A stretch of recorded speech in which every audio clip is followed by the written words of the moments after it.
प्रिय भक्तों, आप सभी का हमारे YouTube चैनल भक्ति एक साधना में स्वागत है।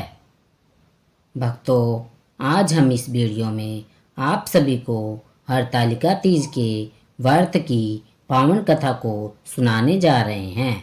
हरतालिका व्रत के पीछे की एक गहन सच्चाई यह है कि यह व्रत सुहागन महिलाएं अपने पति की दीर्घायु, उनके स्वास्थ्य और मंगल कामना के लिए करती है।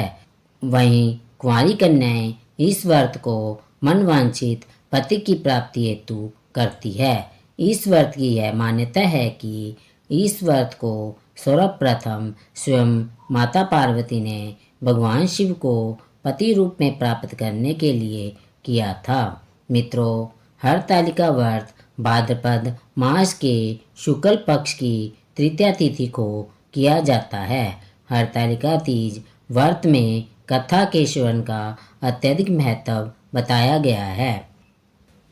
ऐसा माना जाता है कि इस कथा को पढ़े या सुने बिना यह व्रत और इस व्रत के साथ की जाने वाली पूजा संपूर्ण नहीं मानी जाती है। विधिवत भगवान शिव और माता पार्वती की पूजा करने के पश्चात ही हरतालिका तीज व्रत की कथा का श्रवण करें। कथा सुनने के पूर्व हाथ में एक पुष्प लेकर भगवान शिव और माता पार्वती को नमन करें और उनका ध्यान करें। अब हम सभी कथा को सुनते हैं। स्वर्ण से सुसज्जित मंद मंद मुस्कान वाली माता पार्वती एक बार भगवान भोलेनाथ के पास आती है और भगवान भोलेनाथ से कहती है, हे प्रभु, हमें कोई ऐसा गुप्त व्रत और पूजन बताइए जो करने में अत्यंत सरल हो, जिसमें शारीरिक परिश्रम भी कम करना पड़े, लेकिन उस व्रत को करने का फल अत्यधिक मिले। यदि कुंवारी कन्याएं उस व्रत को करे तो उन्हें मनवांछित फल की प्राप्ति हो। यदि विवाहित स्त्रियां उस व्रत को करे तो उन्हें सुखी और समृद्ध जीवन की प्राप्ति हो और उनके पति की आयु लंबी हो। हे नाथ, यदि आप मुझे मेरे इस प्रश्न का उत्तर देंगे तो मैं अपनी सखियों को जाकर इसके बारे में बताऊंगी, क्योंकि उन्होंने ही मुझसे ऐसा प्रश्न किया है कि ऐसा कौन सा व्रत है जिसे करने से हम मनवांछित फल पा सकते हैं और उससे ज़्यादा परिश्रम भी ना करना पड़ता हो। हे नाथ, ऐसे किसी व्रत का विधान आप मुझे बताइए। अब प्रभु भगवान भोलेनाथ मुस्कुराते हुए माता पार्वती से कहते हैं, हे देवी पार्वती, आपने जिस व्रत के प्रभाव से मुझे प्राप्त किया है उस व्रत के बारे में मैं तुमको बताता हूँ। हे देवी सुनो, मैं तुमको यह व्रत सर्वस्व प्रेम के वशीभूत होकर ही बताने जा रहा हूँ। भारतवर्ष में जैसे नक्षत्रों में चंद्रमा, ग्रहों में सूर्य, ब्राह्मण देवताओं में स्वयं विष्णु भगवान, नदियों में गंगा और पुराणों में महाभारत श्रेष्ठ है, उसी प्रकार यह व्रत भी सभी व्रतों में उत्तम है। हे देवी, मैं तुम्हें एक प्राचीन व्रत कथा का अनुसरण कराता हूँ। जैसे तुमने इस व्रत के प्रभाव से मेरा यह आसन, मेरा यह सानिध्य प्राप्त किया है, मैं तुमको बताता हूँ। हे देवी पार्वती, इस व्रत को भाद्रपद मास के शुक्ल पक्ष की तृतीया तिथि को करने मात्र से सभी स्त्रियां पापों से मुक्त हो जाती है। हे देवी पार्वती, तुमने आज के कई वर्ष पहले हिमालय पर्वत पर इसी महान व्रत को किया था। यह वृत्तांत मैं तुमको विस्तार से सुनाता हूँ। तब माता पार्वती जी ने पूछा, हे नाथ, मैंने यह व्रत किया था, परंतु आज तक किसी ने भी इस व्रत का बखान नहीं किया है। यह तो मेरे लिए बहुत ही शुभ समाचार है, परंतु यह सब मैं आपके श्री मुख से सुनना चाहती हूँ। अब भगवान भोलेनाथ कहते हैं, हे देवी, आज से कई वर्ष पहले पर्वतों में श्रेष्ठ हिमगिरी पर्वत के आसपास तरह तरह के सुंदर वृक्ष लगे हुए थे। वह पर्वत नाना प्रकार के फलों से लदा रहता था और अनेक प्रकार के पशु पक्षियों का निवास स्थल हुआ करता था। हिमगिरी पर्वत पर कई सारे देवता प्रसन्न मन से आते थे और कुछ गंधर्व भी आकर उस पर्वत पर नृत्य और गायन किया करते थे। हे देवी पार्वती, तुमने एक संत के रूप में उसी पर्वत पर घोर तपस्या की थी। हे देवी पार्वती, तुमने निर्जला व्रत किया था।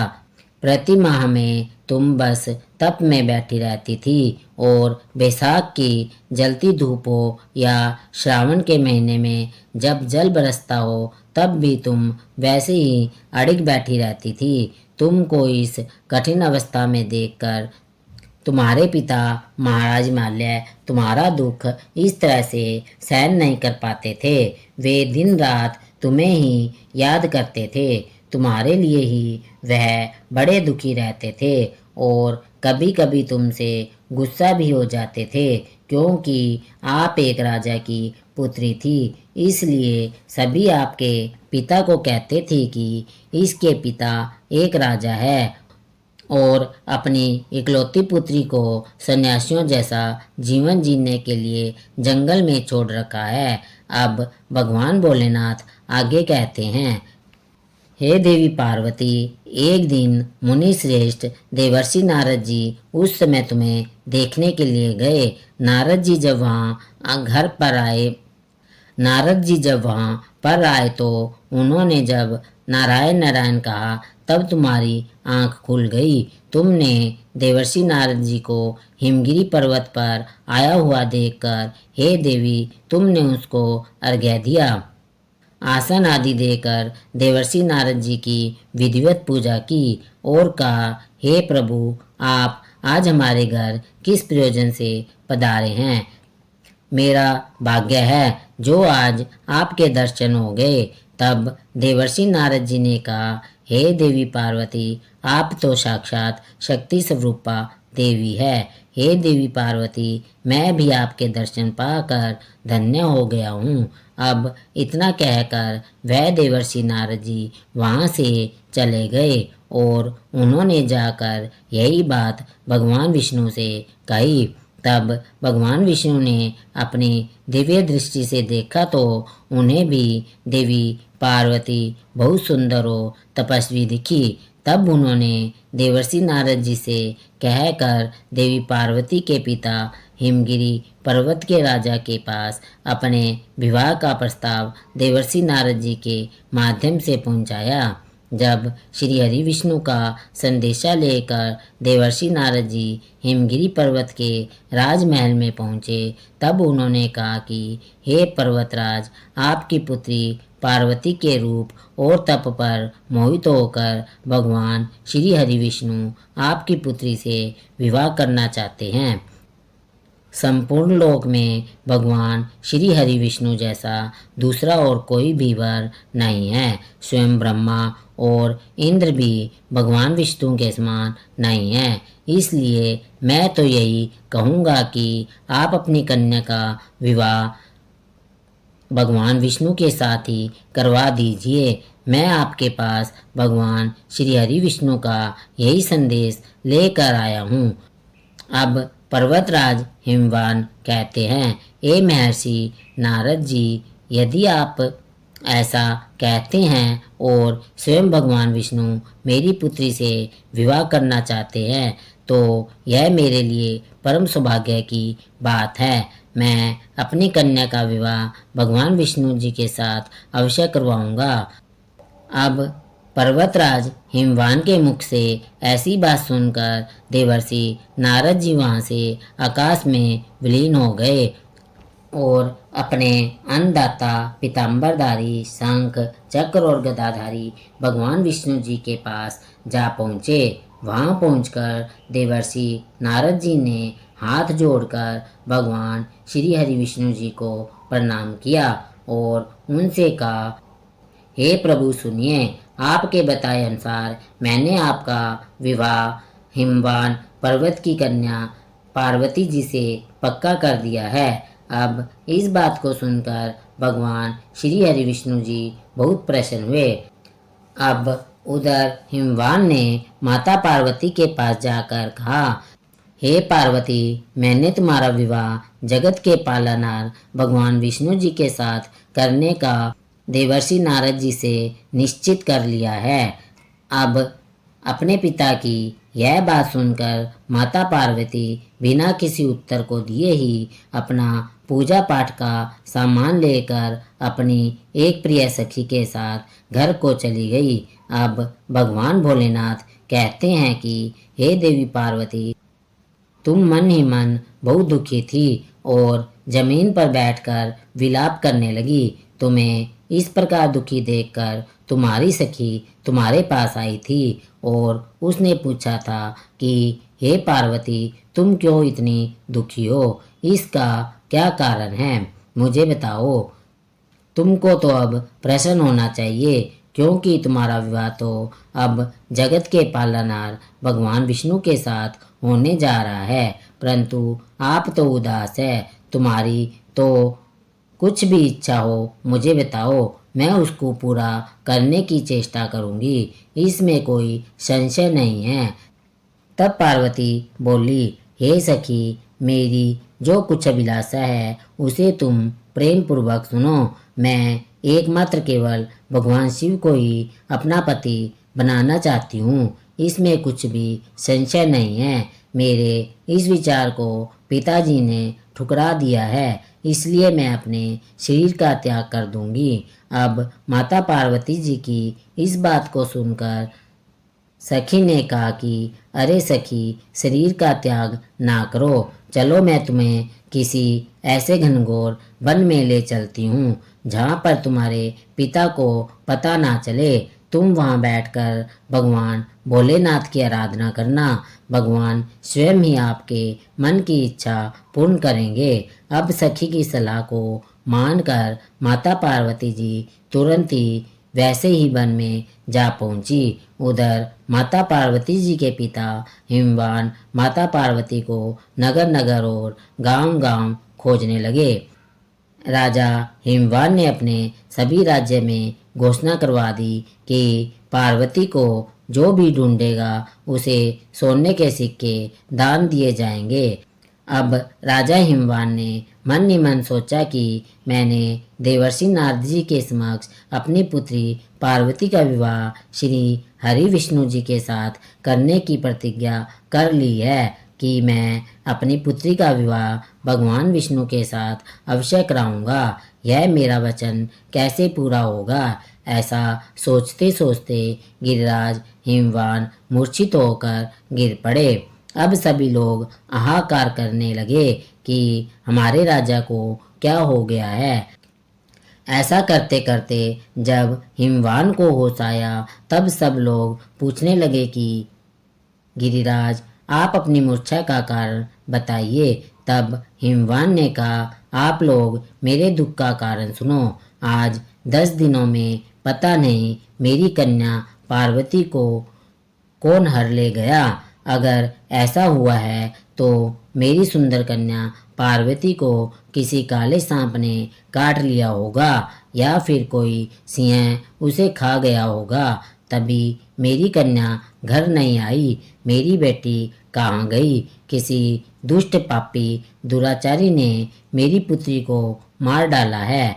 ऐसा कहकर गिरिराज वायु के झोंके से जैसे वृक्ष कांपते हैं उसी समान कांपने लगे। फिर राजा गिरिराज ने अपने सभी सैनिकों को आदेश दिया कि जाओ मेरी पुत्री को ढूंढ कर लाओ।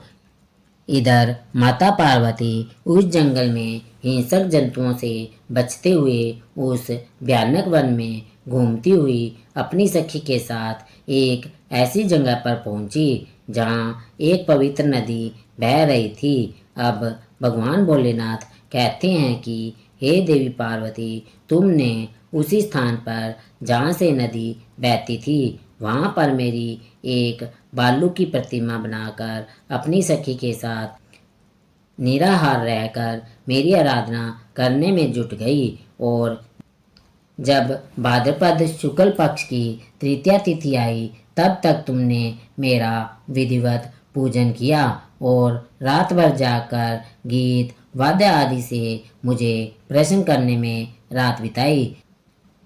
तुम्हारे उस व्रत के प्रभाव से मेरा आसन डगमगा उठा, जिससे मैं स्वयं ही उस स्थान पर जा पहुंचा जहां पर आप अपनी सखियों के साथ मेरी आराधना कर रही थी। वहां पहुंचकर मैंने तुमसे कहा कि हे देवी पार्वती, मैं तुमसे अति प्रसन्न हूँ, बोलो तुम क्या चाहती हो। हे देवी पार्वती, तब तुमने कहा कि हे स्वामी, यदि आप मेरी भक्ति से प्रसन्न हैं तो आप मेरे पति बने। तब मैंने तथास्तु कहकर तुम्हें वचन दिया और मैं कैलाश पर्वत पर वापस चला गया। हे देवी पार्वती, मेरे जाने के बाद तुमने मेरी उस बालू की प्रतिमा को नदी में प्रवाहित कर दिया और अपनी सखी के साथ व्रत का परायण किया। आप परायण कर ही रही थी कि उसी समय उस वन में तुम्हारे पिता रोते हुए तुमको चारों दिशाओं में खोजते हुए व्याकुल हो चुके थे। इसलिए आपके पिता तुम्हारे आश्रम के समीप आ पहुंचे थे। थोड़ी देर बाद जब उन्होंने आपको देखा तो वह आपको देखते ही बड़े व्याकुल हुए और रोने लगे। इसके बाद उन्होंने पूछा, पुत्री, तुम मुझे बताओ, तुम सिंह व्याघ्र आदि पशुओं से भरे इस घनघोर वन में कैसे पहुंची। तभी देवी पार्वती आपने उत्तर दिया कि हे पिताजी, मैंने तो पहले ही अपने आप को शिवजी के हाथों सौंप दिया है। आपने मेरी बात टाल दी, इसलिए मैं यहाँ चली आई। तब हिमवान ने स्तावना दी कि हे पुत्री, मैं तुम्हारी इच्छा के विरुद्ध कुछ नहीं करूँगा, तुम जो कहोगी वही होगा। हे देवी पार्वती, पर्वतराज हिमवान तुमको अपने घर ले आए और हे पार्वती, मेरे साथ तुम्हारा विवाह विधि विधान से कर दिया। इससे तुमने ऐसा व्रत करके मेरा अर्दासन पाया। तब से आज तक किसी के सामने मुझे यह व्रत प्रकट करने का अवसर नहीं प्राप्त हुआ। प्यारे दर्शकों, अब भगवान शिव माता पार्वती को कहते हैं कि हे देवी पार्वती, अब मैं तुम्हें यह बताता हूँ कि इस व्रत का नाम हरतालिका क्यों पड़ा। हे देवी पार्वती, जब तुम अपने पिताजी को नहीं मिली, क्योंकि तुमको तुम्हारी सखी एक वन में ले गई थी, वह भी किसी को बिना बताए। इसे हर के ले जाना कहते हैं, इसलिए इस व्रत का नाम हरतालिका पड़ा। अब माता पार्वती जी कहती है, हे प्रभु, आपने हरतालिका व्रत का नाम हरतालिका क्यों पड़ा, इस नाम के बारे में तो बताइए। अब इस व्रत की विधि भी बता दीजिए। इस व्रत का क्या पुण्य फल प्राप्त होता है, यह व्रत कौन कर सकता है और कौन नहीं, ऐसा व्रत करने से पति की उम्र लंबी होती है या नहीं।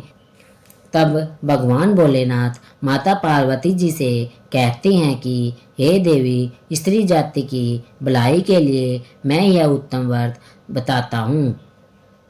जो स्त्री सौभाग्य से अपनी रक्षा करना चाहती है वह यत्नपूर्वक इस व्रत को करे।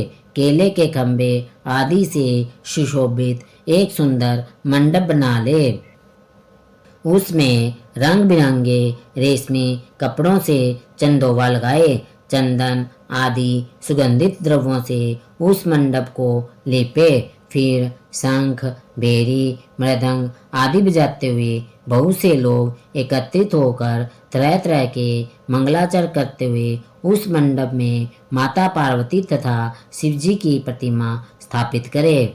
उस रोज दिन भर उपवास करे, बहुत ही सुगंधित फूल, मनोहर धूप, नाना प्रकार के फल आदि को एकत्रित करके मेरी पूजा करे और रात भर जागरण करे। इसके अतिरिक्त नारियल, सुपारी, नींबू, लौंग, अनार, नारंगी आदि और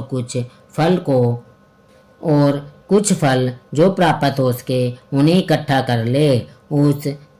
उस समय जो फल तथा फूल मिल सके विशेष रूप से रखे। इसके बाद धूप दीप आदि से पूजा प्रार्थना करे और बोले, हे शिव स्वरूपनी, हे मंगले सब अर्थों को देने वाली देवी शिव रूपनी, आपको सदा के लिए नमस्कार है। हे देवी, संसार के भय से मेरी रक्षा करो। कामना की पूर्ति के लिए माता पार्वती जी तथा भगवान शिव जी का पूजन करे। तंत्र विधि पूर्वक कथा सुने और ब्राह्मणों को वस्त्र, स्वर्ण आदि का दान करे। इस तरह से पुरुष और स्त्री दोनों एक साथ पूजन करे। हे देवी पार्वती, जो भी स्त्री इस प्रकार पूजन करती है वह सभी पापों से दूर हो जाती है और उसे 7 जन्मों तक सौभाग्य प्राप्त होता है। जो स्त्री हरतालिका के दिन व्रत नहीं करती है, अन्न भक्षण करती है, तो वह 7 जन्म तक बांझ रहती है और उसको बार बार विधवा होना पड़ता है। हे देवी पार्वती, इसलिए प्रत्येक स्त्री जाति को इस व्रत को बड़ी ही देखरेख और श्रद्धा से करना होता है, अन्यथा इसके दुष्परिणाम भी मिलते हैं। हे देवी पार्वती, यही तुम्हारे जीवन काल में मुझे पाने की कथा है। अब माता पार्वती कहती है कि हे प्रभु, आपने सत्य ही कहा है। सचमुच मैंने ऐसा ही व्रत करके आपको प्राप्त किया था। जो भी स्त्री निर्जला हरतालिका व्रत को पूर्ण करती है तो उसके जीवन में कभी दुर्भाग्य नहीं आता है। उसे मनचाहे वर की प्राप्ति होती है तथा सुहागन महिलाएं अपनी पति की लंबी उम्र के लिए इस व्रत को कर सकती है। इससे हरतालिका तीज के दिन भगवान शिव और माता पार्वती की मिट्टी से बनी प्रतिमाओं की पूजा की जाती है। अगर संभव हो तो मिट्टी की प्रतिमा घर पर ही बनानी चाहिए। पूजा के लिए शाम को प्रदोष काल के समय स्नान कर शुद्ध वस्त्र धारण करें। पहले गणेश जी, नवग्रह और शेष माताओं की पूजा करें। इसके बाद भगवान शिव और देवी पार्वती की प्रतिमाओं की पूजा करनी चाहिए।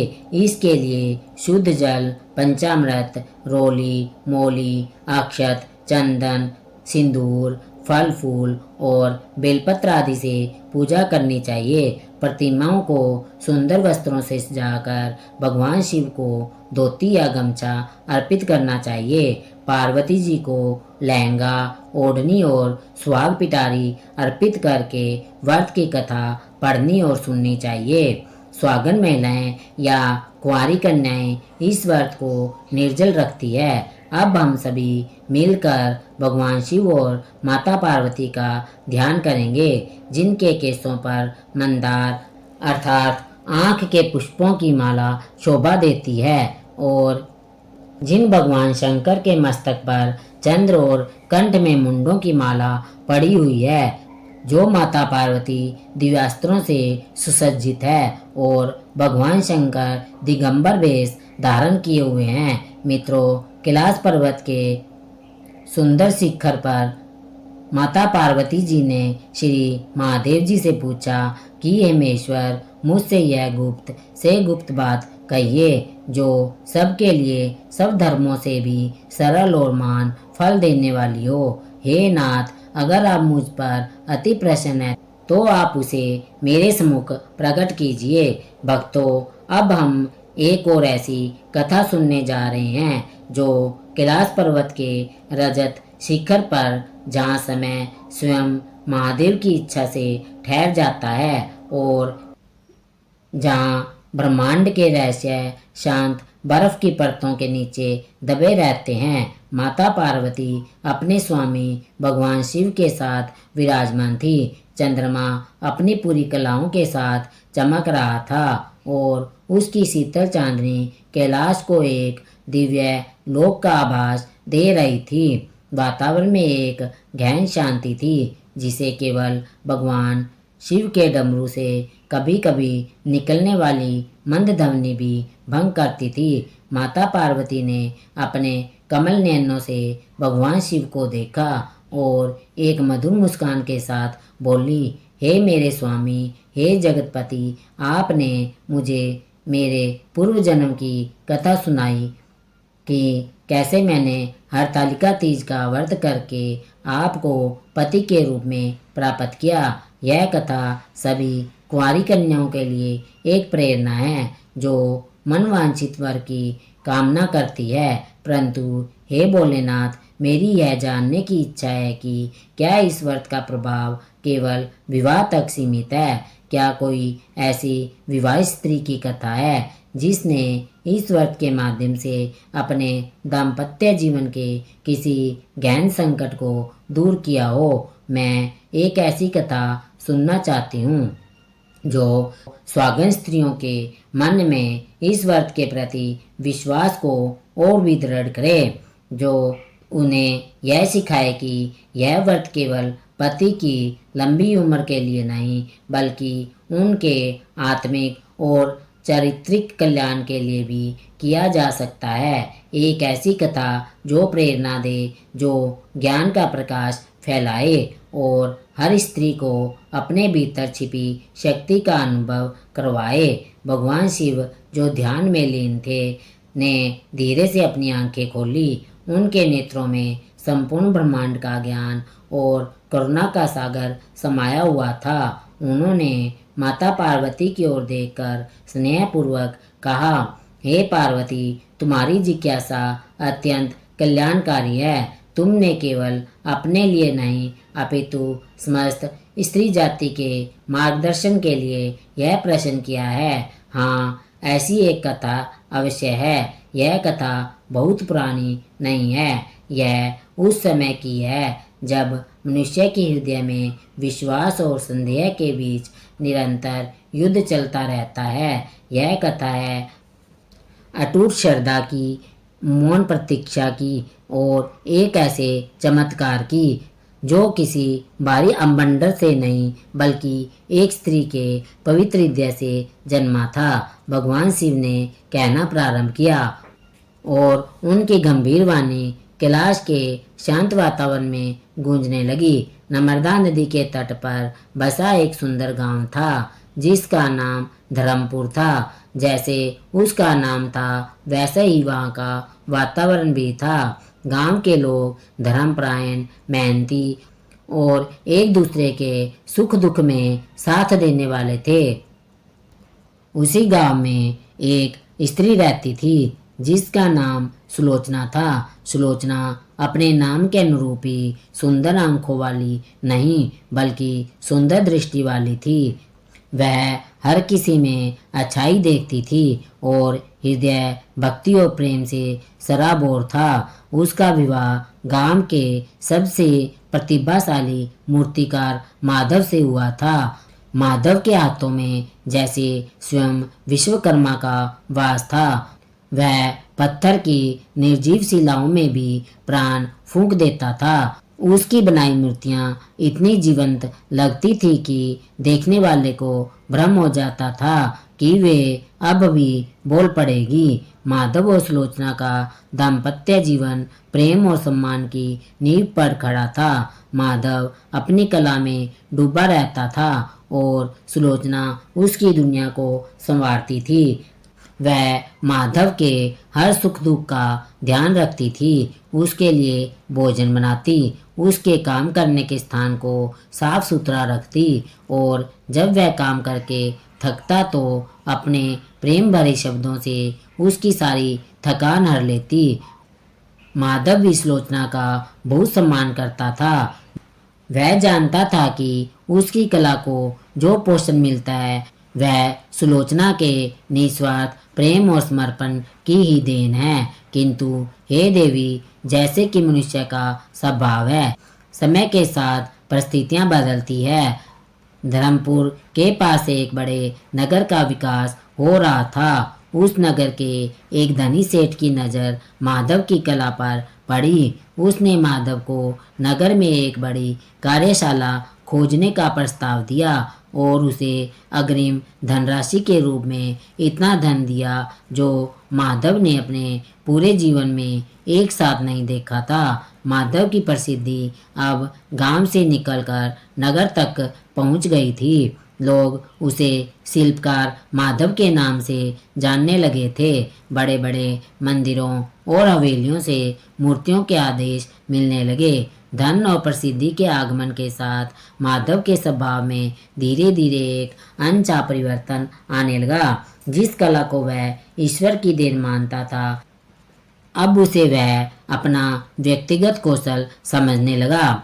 उसके भीतर अहंकार का एक छोटा सा बीज अंकुरित होने लगा था। उसके कुछ नए मित्र भी बन गए थे जो नगर के थे और जिसकी जीवन शैली धर्म और परंपरा से बहुत दूर थी। वे हर बात को तर्क की कसौटी पर कसते थे और पूजा पाठ व्रत त्योहार को अंधविश्वास कहकर उसका उपहास उड़ाते थे।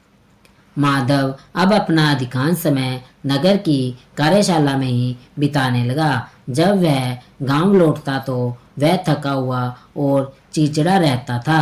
सुलोचना जब उससे पूजा पाठ या किसी धार्मिक अनुष्ठान की बात करती तो वह उसे टाल देता। वह कहता, सुलोचना, इन सब बातों में क्या रखा है? असली देवता तो मनुष्य का कर्म है, उसका हुनर है। मैंने अपनी मेहनत से यह सब कुछ हासिल किया है, किसी देवी देवता की कृपा से नहीं। सुलोचना को उसकी बातें सुनकर बहुत दुख होता था, पर वह शांत रहती थी। वह जानती थी कि यह उसका माधव नहीं बल्कि उसके ऊपर हावी हो रहा अहंकार बोल रहा है। उसने अपनी भक्ति और प्रार्थनाएं और भी बढ़ा दी। वह हर रोज भगवान शिव से प्रार्थना करती, हे प्रभु, मेरे पति को सही मार्ग दिखाइए, उन्हें धन और प्रसिद्धि दीजिए, परंतु उनका विवेक और उनकी विनम्रता उससे मत छीनिए। दिन बीतते गए और माधव का स्वभाव और भी कठोर होता गया। उसने अपनी गांव की छोटी कार्यशाला में जाना बंद कर दिया, जहां उसने अपनी कला की शुरुआत की थी। वह उन पुराने औजारों को भूल गया था जिससे उसने पहली मूर्ति गढ़ी थी। अब उसके पास नगर के आए नए और आधुनिक औजार थे। उसके मित्रों ने उसे मदिरा पान की आदत लगा दी थी। कभी कभी वह देर रात को नशे की हालत में घर लौटता और सुलोचना से बिना किसी बात से झगड़ा करता। सुलोचना का हृदय हर दिन टूटता था, पर उसका विश्वास नहीं टूटता था। वह उसी प्रेम और धैर्य के साथ अपने कर्तव्यों का निर्वाह करती रही। उसने कभी माधव से ऊंची आवाज में बात नहीं की, ना ही कभी समाज के सामने अपने दुख का प्रदर्शन किया। वह चुपचाप सब कुछ सहती रही और अपनी सारी पीड़ा भगवान शिव के चरणों में अर्पित कर देती। ऐसे ही समय बीत रहा था कि भाद्रपद का महीना आया। हरतालिका तीज का पवित्र पर्व आने वाला था। सुलोचना के लिए यह व्रत उसके जीवन का सबसे महत्वपूर्ण व्रत था। विवाह के बाद उसने हर वर्ष यह व्रत बड़ी श्रद्धा और निष्ठा के साथ किया था। इस व्रत की तैयारी वह कई दिन पहले से ही शुरू कर देती थी। घर की साफ सफाई, पूजा की सामग्री जुटाना और अपने हाथों से भगवान शिव और माता पार्वती की मिट्टी की सुंदर प्रतिमा बनाना, यह सब उसे असीम आनंद देता था। इस बार भी जब उसने तीज की तैयारियां की, बात माधव से की तो माधव ने उसे बहुत बुरी तरह झिड़क दिया। वह बोला, तुम फिर से यह ढोंग शुरू करने वाली हो। दिन भर भूखी प्यासी रहकर खुद को कष्ट देने से क्या मिलेगा? क्या तुम्हारे भूखे रहने से मेरी उम्र बढ़ जाएगी? यह सब पाखंड है। सुलोचना, मैं इन बातों में विश्वास नहीं करता और मैं नहीं चाहता कि मेरे घर में यह सब हो। सुलोचना की आंखों में आंसू आ गए।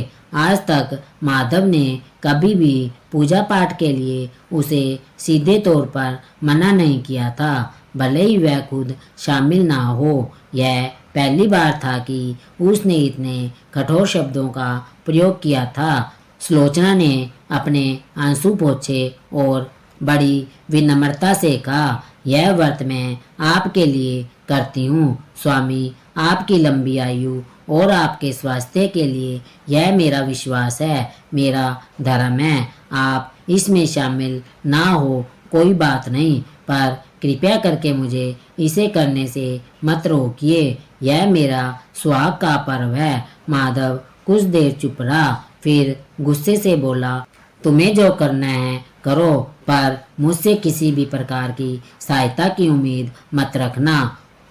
और याद रखना, अगर इस भूखे रहने के चक्कर में तुम्हारी तबीयत खराब हुई तो मैं तुम्हें किसी वैद्य के पास नहीं ले जाऊंगा। इतना कहकर वह घर से बाहर चला गया। सुलोचना का दिल बैठ गया, पर उसने हिम्मत नहीं हारी।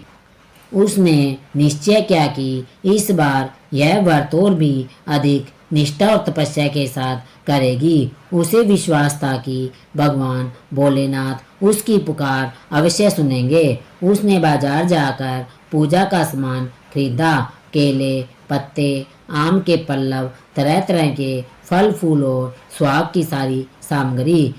उसने घर आकर पूरे आंगन को गाय के गोबर से लिपा और उस पर सुंदर रंगोली बनाई। फिर वह नदी के किनारे गई और वहां से पवित्र मिट्टी लेकर आई।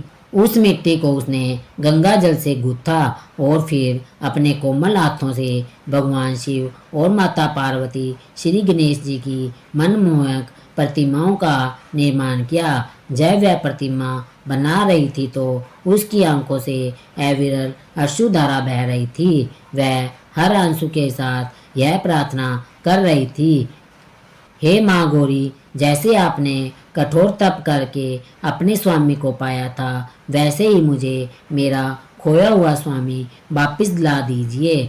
व्रत का दिन आ गया। सुलोचना ने ब्रह्म मुहूर्त में उठकर स्नान किया और नए वस्त्र धारण किए। उसने निर्जल व्रत का संकल्प लिया। उसने मन ही मन कहा, हे प्रभु, जब तक मेरे पति का हृदय परिवर्तित नहीं हो जाता, तब तक यह केवल एक दिन का निर्जल व्रत नहीं, बल्कि मेरे जीवन की तपस्या है। माधव उस दिन जल्दी ही नगर के लिए निकल गया।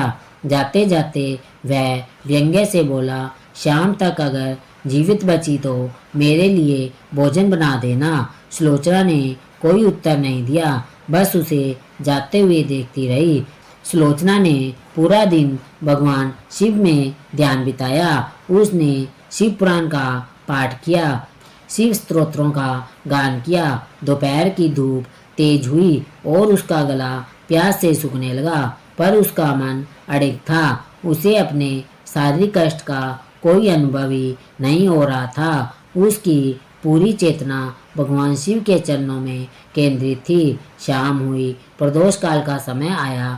सुलोचना ने पूजा स्थल को फूलों और दीपकों से सजाया। उसने केले के पत्तों का एक छोटा सा मंडप बनाया और उसके नीचे शिव पार्वती की प्रतिमाओं को स्थापित किया।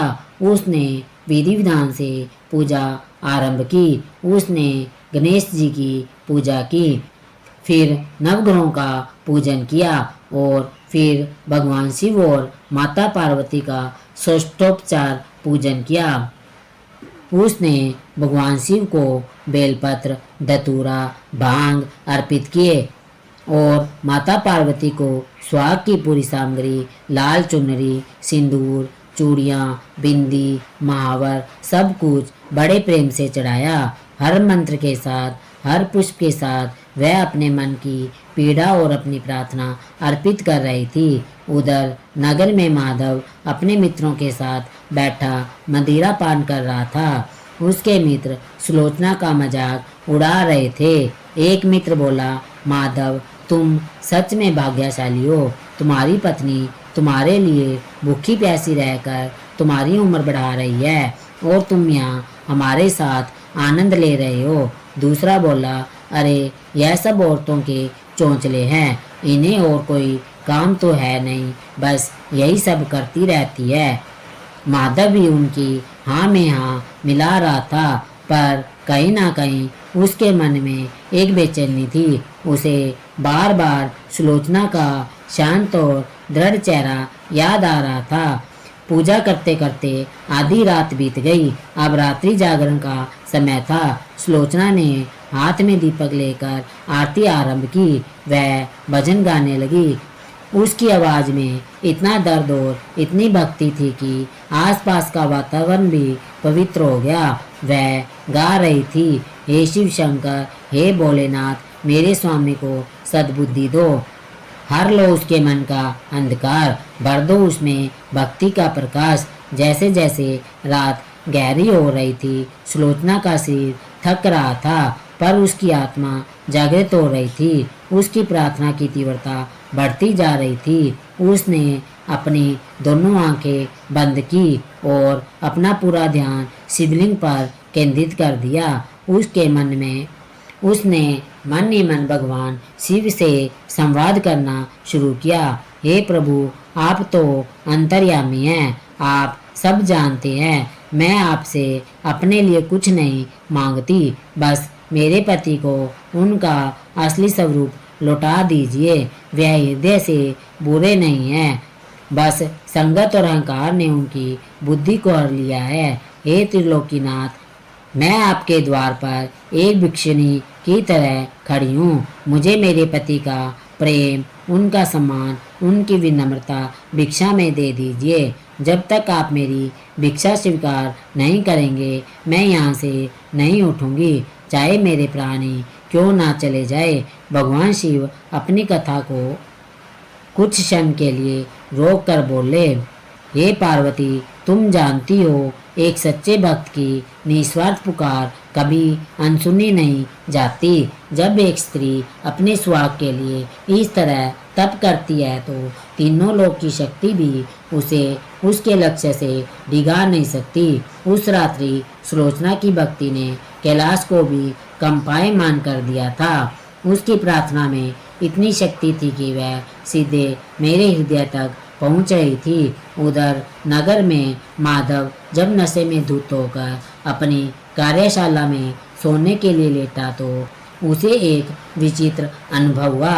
उसे नींद नहीं आ रही थी। अचानक उसे लगा जैसे पूरी कार्यशाला घूम रही है। उसकी आंखों के सामने अंधेरा छा गया और वह एक गहरी तंद्रा में डूब गया। उस तंद्रा में उसने एक स्वप्न देखा।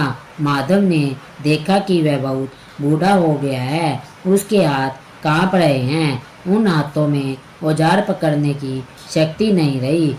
उसकी कार्यशाला धूल और जालों से भरी पड़ी है। उसकी बनाई मूर्तियाँ कोने में टूटी फूटी अवस्था में पड़ी है। वे सभी मित्र आज उसके साथ बैठकर हंस रहे थे। उसे छोड़कर जा चुके थे। वह बिल्कुल अकेला था। उसके पास बहुत धन था, पर उस धन को भोगने वाला कोई नहीं था। उसके पास बात करने वाला कोई नहीं था। उसे अपने अकेलेपन और अपनी कला के इस अपमान पर बहुत रोना आ रहा था। तभी उसे अपने गांव वाली छोटी सी कार्यशाला की याद आई थी। वह लड़खड़ाते हुए अपने गांव धर्मपुर पहुंचता है। उसका घर अब खंडर में बदल चुका था। वह सुलोचना को पुकारता है, सुलोचना, सुलोचना, तुम कहाँ हो? पर कोई जवाब नहीं आता है। वह निराश होकर घर के आंगन में बैठ जाता है और फूट फूट कर रोने लगता है। उसे अपनी गलतियों का एहसास होता है। उसे याद आता है कि कैसे उसने सुलोचना के प्रेम और विश्वास का अपमान किया था, कैसे उसने अपनी कला का निरादर किया था। अचानक उसे एक मंद प्रकाश दिखाई देता है। वह देखता है कि आंगन के उसी कोने में जहाँ सुलोचना पूजा करती थी, एक दीपक जल रहा है और उस दीपक के प्रकाश से उसे एक धुंधली सी आकृति दिखाई देती है। वह आकृति सुलोचना की है। वह भी बूढ़ी हो गई है, उसका शरीर दुर्बल है, पर उसके चेहरे पर वही शांत और दिव्य तेज है। वह हाथ जोड़े आंखें बंद किए बैठी है और अब भी उसी तरह प्रार्थना कर रही है, हे प्रभु, मेरे स्वामी जहाँ भी हो, जैसे भी हो, उनकी रक्षा करना। यह देखकर माधव का हृदय फट पड़ा। वह घसीटता हुआ सुलोचना के पास पहुंचा और उसके पैरों में गिर पड़ा। वह रोते हुए बोला, सुलोचना, मुझे क्षमा कर दो, मैंने तुम्हें बहुत कष्ट दिए हैं। मैंने तुम्हारे प्रेम को नहीं समझा, मैं अहंकार में अंधा हो गया था, मुझे माफ कर दो। तभी एक तेज गड़गड़ाहट हुई और पूरा दृश्य बदल गया। माधव ने देखा कि वह कैलाश पर्वत पर खड़ा है और उसके सामने स्वयं भगवान शिव अपने पूरे ऐश्वर्य के साथ खड़े हैं। उनका रूप इतना तेजमय था कि माधव अपनी आंखें नहीं खोल पा रहा था। भगवान शिव की गंभीर वाणी गूंजी, माधव, जिसे तुम अपना कौशल समझकर अहंकार कर रहे हो, वह कला मेरी ही दी हुई एक भेंट थी, और जिस स्त्री के प्रेम को तुमने ठुकराया वह साक्षात शक्ति का स्वरूप है। उसकी भक्ति और तपस्या ने आज तुम्हें विनाश के मार्ग पर जाने से बचा लिया। याद रखो माधव, धन, प्रसिद्धि और कौशल, यह सब नश्वर है, और यदि इसके साथ विनम्रता, धर्म और प्रेम ना हो तो यह मनुष्य को पतन की ओर ही ले जाते हैं। जाओ, अपने घर लौट जाओ और अपनी पत्नी के विश्वास का सम्मान करो।